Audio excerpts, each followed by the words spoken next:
এই মা একটি মিট বানের দোকান চালাতো আর প্রতিদিন অনেক ক্রেতা আসতো মিট বান কিনতে, কিন্তু ওই ছোট্ট মেয়েটি কখনো তার মাকে মাংস কিনতে দেখেনি। আর যখনই তার মিট বান খাবার ইচ্ছে হতো এবং সে মিট বান খেতে যেত, তখনই মা তাকে খুব কড়াভাবে মানা করে দিত। আর ছোট্ট মেয়েটি রান্নাঘরে যাবারও অনুমতি ছিল না। কিন্তু সবচেয়ে অদ্ভুত ব্যাপার ছিল যে যখনই বাইরে থেকে কোনো ক্রেতা আসতো, মা নিজে তাদের রান্নাঘরে নিয়ে যেত, কিন্তু যারা ভেতরে যেত তারা আর কখনো ফিরে আসতো না। আর প্রতিবার কেউ নিখোঁজ হলে মিট বানের স্বাদ আরো ভালো হয়ে যেত। একদিন মেয়েটির কৌতূহল বেড়ে গেল, সে চুপি চুপি রান্নাঘরের কাছে গেল এবং ভেতরে উকি দেবার চেষ্টা করলো, কিন্তু মা তাকে ধরে ফেললো এবং তার গালে জোরে একটা চড় মারলো। আর মা তাকে খুব বকা দিল যে সে কেন তার কথা শোনেনি। তারপর আদর করে বলল যে এই সবকিছু তার মঙ্গলের জন্য, আর তাকে বারবার সতর্ক করলো যে যতক্ষণ না সে বড় হচ্ছে ততক্ষণ সে যেন রান্নাঘর থেকে দূরে থাকে এবং কখনো যেন বান না খায়। এটা শুনে মেয়েটি চুপচাপ চলে গেল, কিন্তু সে জানতো না যে মায়ের হাতে তখনও রক্তের দাগ ছিল। এরপর 10 বছর খুব দ্রুত কেটে গেল, কিন্তু সেই রহস্য তখনও মেয়েটির মনে ছিল। একদিন স্কুল থেকে ফেরার পর সে অবশেষে সাহস সঞ্চয় করলো এবং একজন ক্রেতার কাছ থেকে গোপনে নিজের দোকানেরই একটা বান কিনে নিল। এরপর যখনই সে খেতে শুরু করলো, মা দৌড়ে এলো এবং তার হাত থেকে বানটি ফেলে দিল।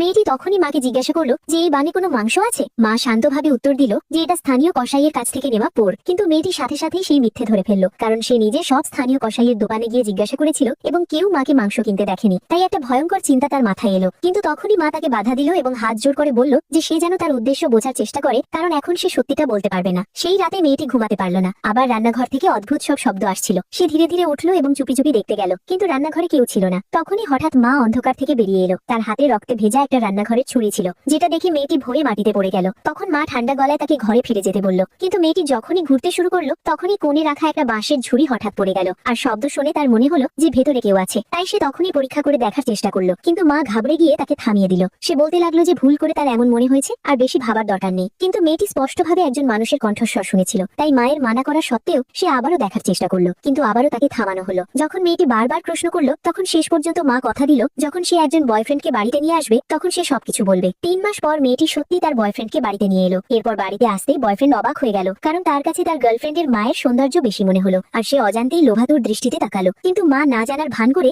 নিজে তার স্পেশাল মিট বানগুলো তৈরি করলো। মেয়েটি আবার জিজ্ঞাসা করলো, মা আমি এই বান কেন খেতে পারি না, কিন্তু বাইরের লোকেরা খেতে পারে? মা রহস্যময় ঢঙে উত্তর দিল, শুধু তারাই যারা এই বান খায় সত্যিই পরিবারের সদস্য হতে পারে। সত্যিটা জানার জন্য মেয়েটি পুরোপুরি তৈরি ছিল, কিন্তু তখনই মা তাকে একটি পানীয় পান করার জন্য আমন্ত্রণ জানালো। মেয়েটির কোনো বিপদের আন্দাজ ছিল না, তাই সে পুরোটা খেয়ে নিল এবং তখনই অজ্ঞান হয়ে পড়ে গেল। যেটা দেখে তার বয়ফ্রেন্ড তাকে তুলে ওপরে নিয়ে যেতেই যাচ্ছিল, তখনই মা নরম সুরে তাকে থামালো। সে হাসলো এবং তাকে রান্নাঘরে আমন্ত্রণ জানালো। কেউ ভাবেনি যে মায়ের চলে যাবার পর মেয়েটি ধীরে ধীরে আবারও জ্ঞান ফিরে পাবে। যখন সে দেখলো যে মা এবং বয়ফ্রেন্ড দুজনেই উধাও, তখন সে সাথে সাথে তাদের খুঁজতে শুরু করলো। তখনই রান্নাঘর থেকে সন্দেহজনক আওয়াজ আসতে লাগলো, যা সরাসরি তার নজর কেড়ে নিল।